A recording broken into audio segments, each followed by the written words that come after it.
அத்தியாயம் 107. இரவின் 10ஆம் நாழிகை தொடங்கியது.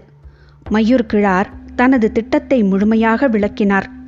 கிழக்கு பக்கம் காட்டாற்றை கடந்தால் செவ்வரி மேடு உண்டு. அங்கு புதிய மூஞ்சலை அமைக்க தளபதிகளுக்கு உடனடியாக உத்தரவிடுங்கள். செவ்வரி மேட்டை விட்டு இன்னும் பின்னால் சிலக்காத தொலைவில் எங்களது பழைய கோட்டை ஒன்று உள்ளது. அளவில் மிகச் சிறியது. அந்த கோட்டைக்குள் நீலனை சிறை வைத்து விடுவோம். மயூர் கிழார் கூறுகின்ற நிலப்பகுதிகளை தளபதிகளும் அறிவர். எனவே அவர் சொல்வதை உற்று கவனித்தனர். மயூர் கிழார் தொடர்ந்தார்.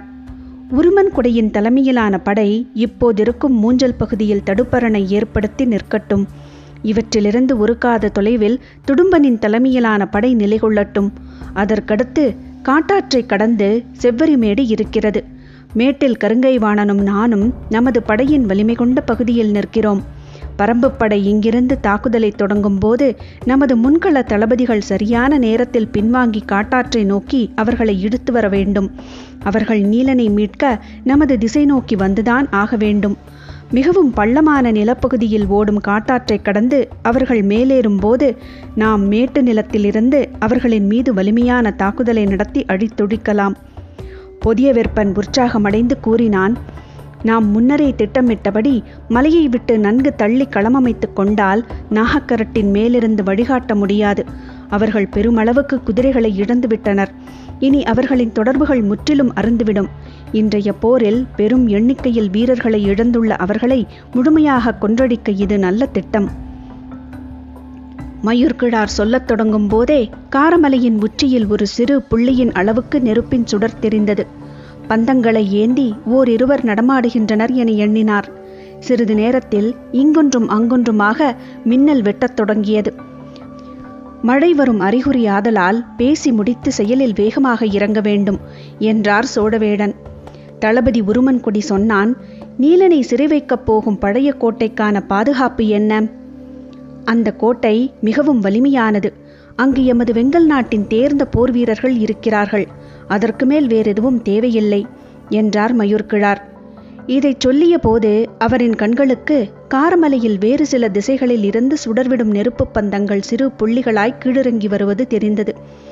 என்ன இது என்று இப்போது சற்று கூர்மையுடன் கவனித்தார். அதுவரை பேசாமல் இருந்த கருங்கைவாணன் சொன்னான். நீங்கள் சொல்லும் திட்டத்தில் காட்டாற்று பகுதி தாக்குதலே மிக முக்கியமானது. அவர்களை கீழ்நிலையில் நிறுத்தி நாம் மேல்நிலையில் நின்று தாக்குதல் தொடுக்க ஏதுவான இடம். மிக பொருத்தமான ஆலோசனை என்று சொன்னவன் சற்று சிந்தித்தபடி தொடர்ந்தான்.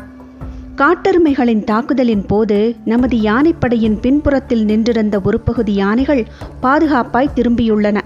அந்த யானைகள் அனைத்தையும் நீலனை சிறை வைக்கும் கோட்டையைச் சுற்றி நிறுத்தலாம் என்றான். குலசேகர பாண்டியன் அதை ஏற்றுக்கொண்டார். அப்போது சோழவேடன் சொன்னார். படை வீரர்களின் எண்ணிக்கையை கணக்கிட்டால் இப்போது அதிகம் இருப்பது சோழப்படையில்தான். 7 சேனை வரையன்களும் 40க்கும் மேற்பட்ட சேனை முதலிகளும் சுமார் 10,000 வீரர்களுக்கு மேல் எமது பாசறையில் இரவுணவு அருந்தியுள்ளனர்.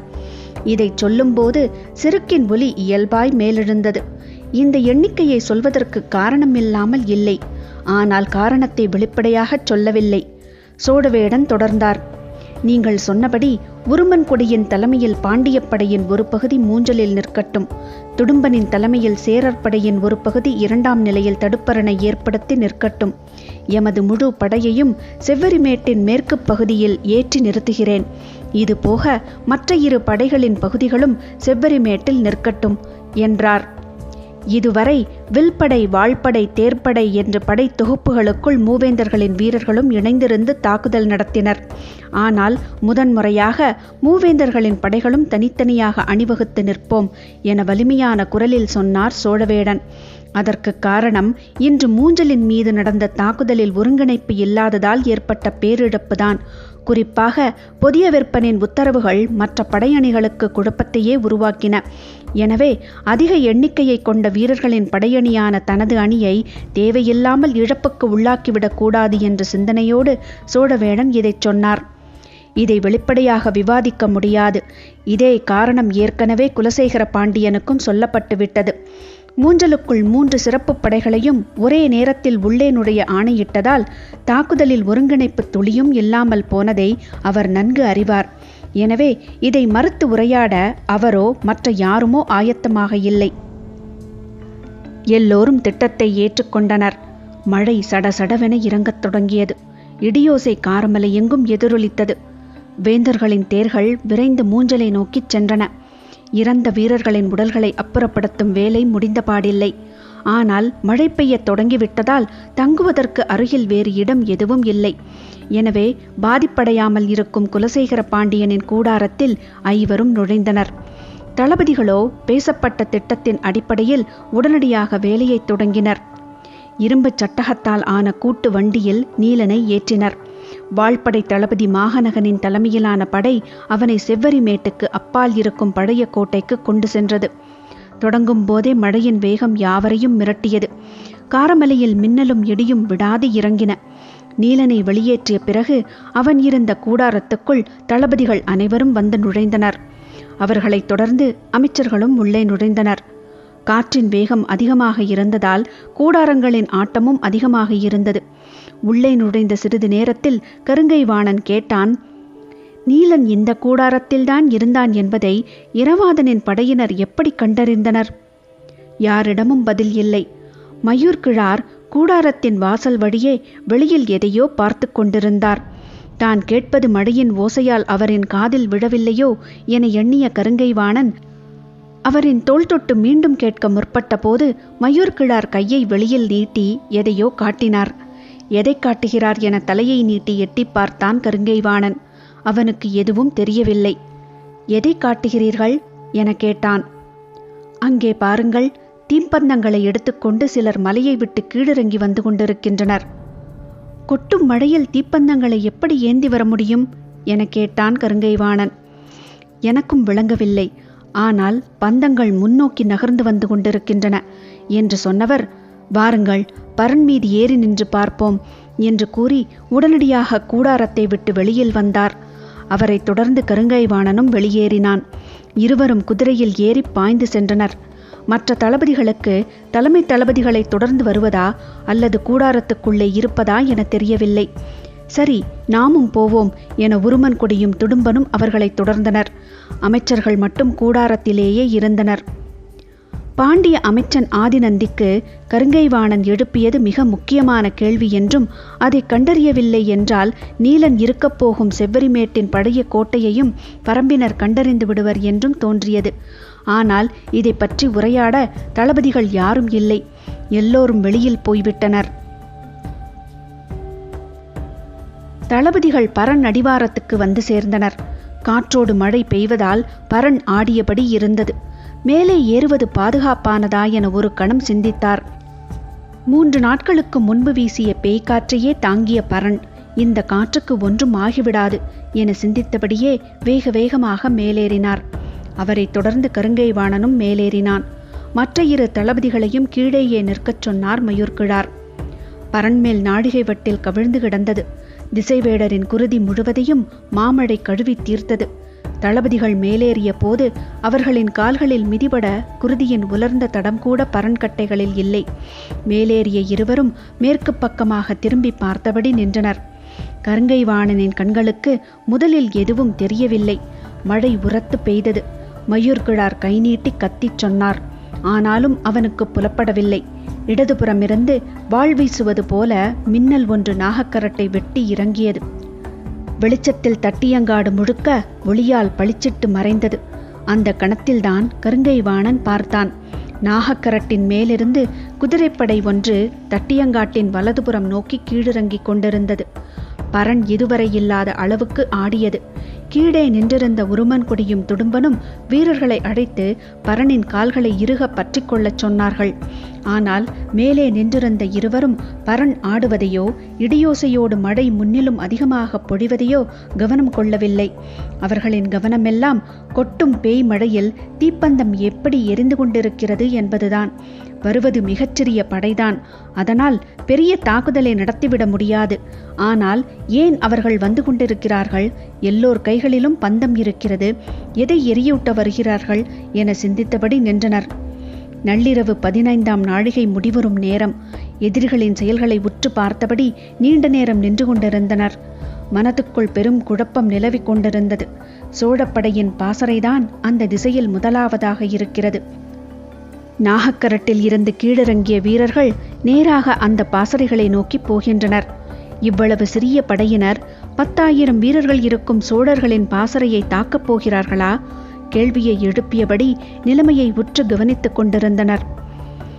கருங்கை வாணனோ மலைமேலிருந்து கீழிறங்கியுள்ள அந்த சிறிய படையை தாக்கி அழிக்க உத்தரவிட வேண்டும் என துடித்தான். சற்று பொறுப்போம், என்ன நடக்கிறது என தெரிந்து கொள்வோம் என்றார் மயூர்கிழார். அவருக்கு சுளுந்து கம்பியின் நினைவு வந்தது. கருங்கை வாணனிடம் சொன்னார், காட்டுக்குள் அரிய வகையான சுளுந்து கம்பு இருக்கிறது. அதை கூறாக வெட்டி தீப்பற்ற வைத்தால் அது கொழுந்துவிட்டு எரியும்.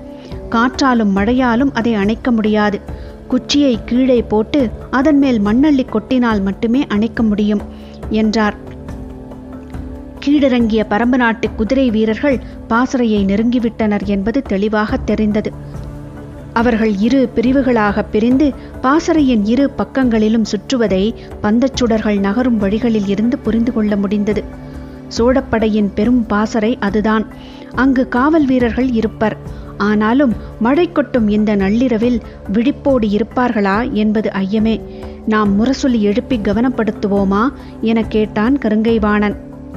இந்த மழையில் முரசின் ஓசையோ கொம்போசையோ அவ்வளவு தொலைவுக்கு கேட்காது என்றார் மயூர்கிழார். காற்றின் வேகத்தால் பரண் கடுமையாக ஆடியது. கவனமாக இறுக பிடித்து நில்லுங்கள் என்று சொன்ன கருங்கை வாணன் இடதுபுறமாக இருக்கும் கம்பை நன்றாக பிடித்து நின்றான். அப்போது வட கோடியில் மின்னல் வெட்டி இறங்கியது. அதை உற்று பார்த்தபடி அப்படியே நின்றான். சிறிது நேரம் இருவரிடமும் பேச்சேதும் இல்லை. பிறகு மயூர்கிழார் கேட்டார், அந்த தீப்பந்தங்கள் அசையாமல் நின்ற இடத்திலேயே நிற்கின்றன, கவனித்தீர்களா? கருங்கை வாணன் இடதுபுறம் இருக்கும் கம்பத்தை பிடித்துக்கொண்டு அந்த பக்கமாக பார்த்து கொண்டிருந்ததால் அவர் கேட்பது காதில் விழவில்லை. மயூர்கிழார் மீண்டும் உரத்து குரல் கொடுத்த போதுதான் கருங்கை வாணன் திரும்பினான். என்ன? அவர்கள் ஈட்டியின் மேல் முனையில் பந்தங்களை கட்டி கொண்டு வந்துள்ளனர். அவற்றை வீசி எறிந்துள்ளனர். ஈட்டி குத்தி நிற்கும் இடமெல்லாம் பந்தங்கள் நின்று எரிகின்றன என்றார். வந்தவர்கள் எங்கே? அவர்கள் நாகக்கரட்டுக்கு திரும்புகின்றனர். மின்னல் ஒளியில் பார்த்தேன். நானும் பார்த்தேன். நாகக்கரட்டில் இருந்து பலர் கீழிறங்குகின்றனர் என்றான் கருங்கை வாணன். எந்த பக்கம் என கேட்டார் மயூர்கிழார். இடதுபுறமாக கை நீட்டி காட்டினான் கருங்கை வாணன். இருவருக்கும் எதுவும் புரிபடவில்லை. வலதுபுற கடைசியில் தீப்பந்தங்களை எரிந்து நட்டு வைத்துவிட்டு ஏன் மலையேற வேண்டும்? இடதுபுறம் தட்டியங்காட்டு பக்கமாக மலையை விட்டு ஏன் கீழிறங்கி வர வேண்டும் என்று சிந்தித்தபடி நின்று கொண்டிருந்தனர். மழையின் சீற்றம் மேலும் கூடியது. மயூர்கிழார் ஏதேதோ எண்ணியபடி இருந்தார். முதலில் காரமலையின் உச்சியில் தீப்பந்தம் எந்த இடத்தில் தெரியத் தொடங்கியது என நினைவு கூர்ந்தார்.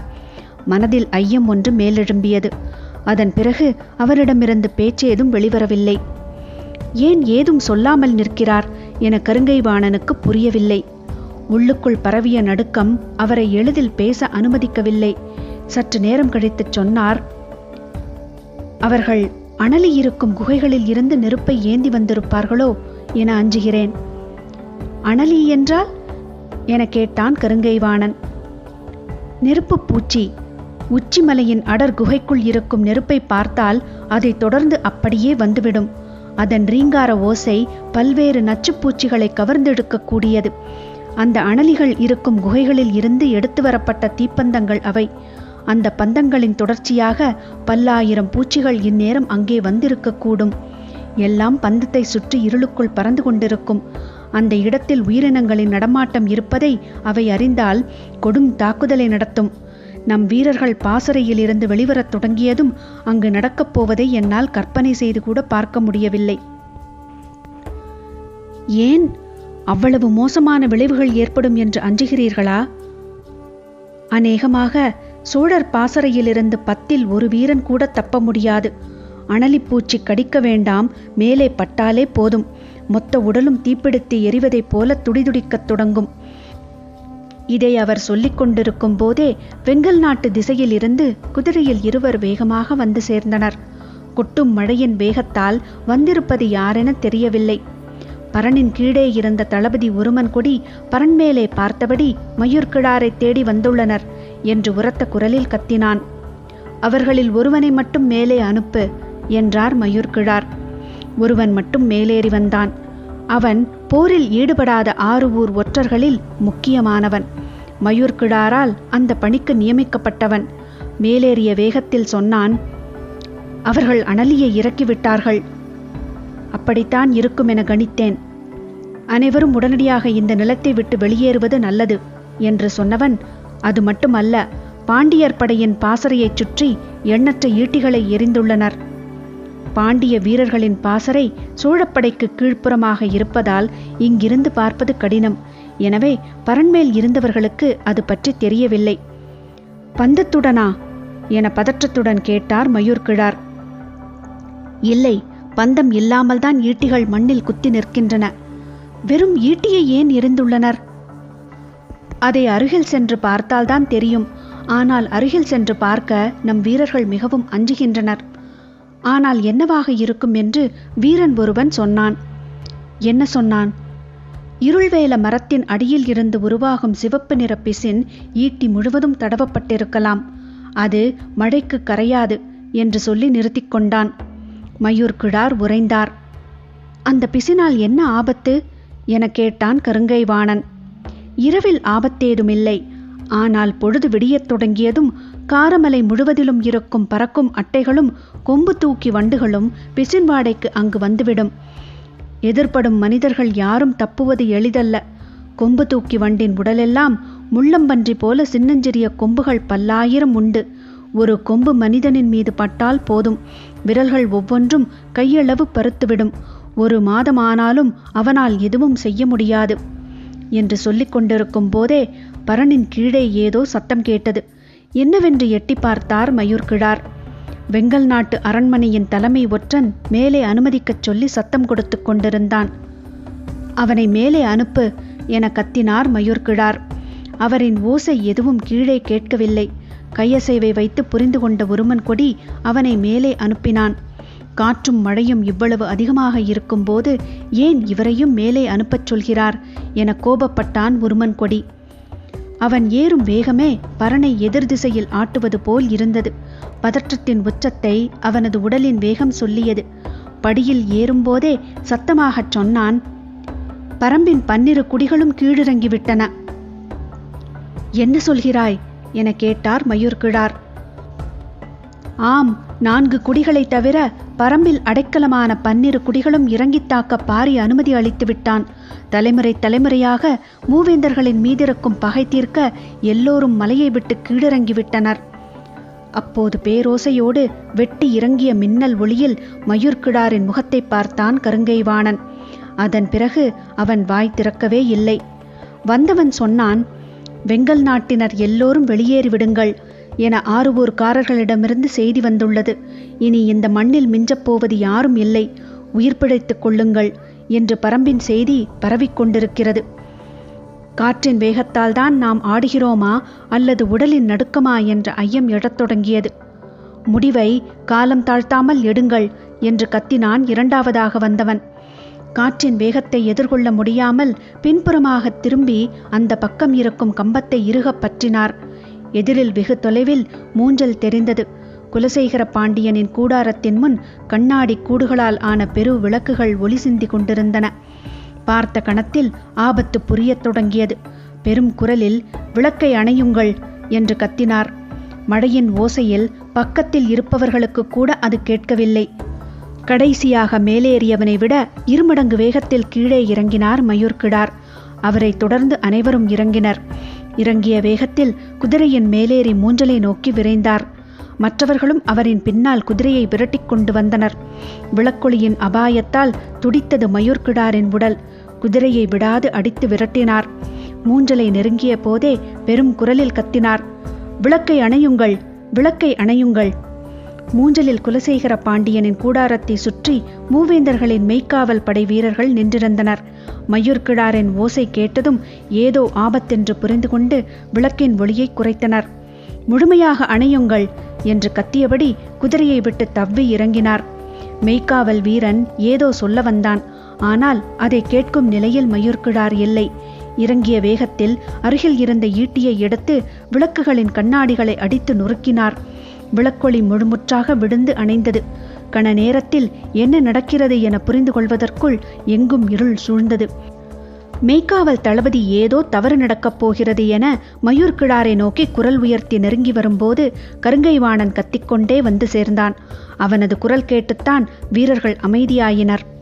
கூடாரத்துக்குள் நுழைய அனுமதி கேட்பதற்கெல்லாம் நேரமில்லை. திரையை விலக்கி சட்டென உள்ளே நுழைந்தார் மயூர்கிழார். அவரை தொடர்ந்து கருங்கைவாணனும் உள்ளே நுழைந்தான். அனுமதி ஏதுமின்றி மேலெல்லாம் கொட்டும் மழை நீரோடு அப்படியே உள்ளே நுழைந்துள்ள இருவரையும் பார்த்த கணத்தில் வேந்தர்களின் முகங்கள் இறுகின. பேரரசே, உடனடியாக விளக்கை அணைக்க உத்தரவிடுங்கள் என்றார் மயூர்கிழார். கூடாரத்துக்குள் இருக்கும் விளக்கை ஏன் அணைக்க வேண்டும் என கேட்டார் சோழவேடன். விளக்கத்தை பிறகு சொல்கிறேன். ஒரு கணம் காலம் தாழ்த்தினால் கூட நாம் பேராபத்தில் சிக்கிக்கொள்வோம் என்று கத்தினார். ஆபத்தை உணர்ந்த குலசேகர பாண்டியன் விளக்கை அணையுங்கள் என்றார். உள்ளே வேந்தர் குடும்பத்தை சேர்ந்த 5 மட்டுமே இருந்தனர். மயூர்கிழாரும் கருங்கைவாணனும் உள்ளே நுழைந்துள்ளனர். இருவரும் பாண்டிய நாட்டை சேர்ந்தவர்கள். இந்நிலையில் விளக்கை முற்றிலுமாக அணைக்கச் சொல்வதில் பாண்டியனின் சதியேதும் இருக்குமோ என்ற ஐயத்தில் தளபதி உசந்தனை உள்ளே வரச்சொல் என கத்தினார் சோழவேடன். தேர்ப்படைக்கு தலைமை தாங்கிய சோழர் தளபதி வெறுகாலன் கொல்லப்பட்ட பிறகு உசந்தனிடம் அந்த பொறுப்பு ஒப்படைக்கப்பட்டுள்ளது. சோழவேடனின் உரத்த குரல் வெளியில் நிற்கும் உசந்தனுக்கும் கேட்டது. விளக்கை அணைக்கும் கணத்தில் அவன் உள்ளே நுழைந்தான். துடும்பன் எங்கே என கத்தினான் உதியஞ்சேரல். உள்ளே வந்துவிட்டேன் பேரரசே என கூறியபடி உள்ளே நுழைந்தான். ஆனால் யார் எங்கு இருக்கிறார் என்று எதுவும் தெரியவில்லை. மழையின் பேரோசையும் நம்பிக்கையின்மை உருவாக்கிய அச்சமும் கூடாரம் முழுக்க நிரம்பியிருந்தன. போரின் நெருக்கடி உருவாக்கியுள்ள நம்பிக்கையின்மையை சேரனும் சோழனும் கன நேரத்தில் வெளிப்படுத்தினர். குலசேகர பாண்டியனின் அதிர்ந்த முகத்தை பார்க்க துளியளவும் வெளிச்சமில்லை. மூவேந்தர்களும் முழுமையான இருளுக்குள் முகமற்று இருந்தனர். எதை நோக்கி கேள்வி எழுப்புவது என தயங்கியபடியே கேட்டார் குலசேகர பாண்டியன். விளக்கை அணைத்துவிட்டு பேசும் அளவுக்கு அப்படி என்ன ஆபத்து வந்துவிட்டது? எதிரிகள் அனலி பூச்சிகளை மலை உச்சி குகைக்குள்ளிருந்து தரைக்கு கொண்டு வந்து விட்டார்கள் பேரரசே. சொல்லி முடிக்கும் முன் உதியஞ்சேரலின் குரல் வெடித்து வந்தது. பதற்றத்தின் உச்சத்தில் அவன் கேட்ட கேள்வியும் அதற்கு மயூர்கிழார் சொன்ன பதிலும் அவையை நடுங்கச் செய்தன. அனலியை பற்றி நன்கு அறிந்தவன் சேரன். எனவே அந்த பெயர் கேட்டவுடன் துடித்துப் போனான். இறுதியாக கேட்டான், எந்த திசையில் கீழிறக்கி இருக்கிறார்கள்? சோழர் படையின் பாசறையைச் சுற்றி.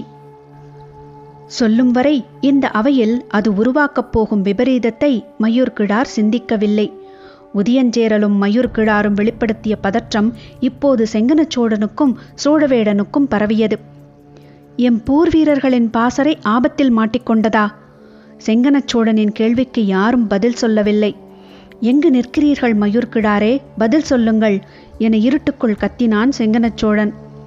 பதற்றமடைய வேண்டாம் பேரரசே. இரவில் வீரர்கள் யாரும் வெளிவராமல் கூடாரத்துக்குள்ளே இருக்க வேண்டும்.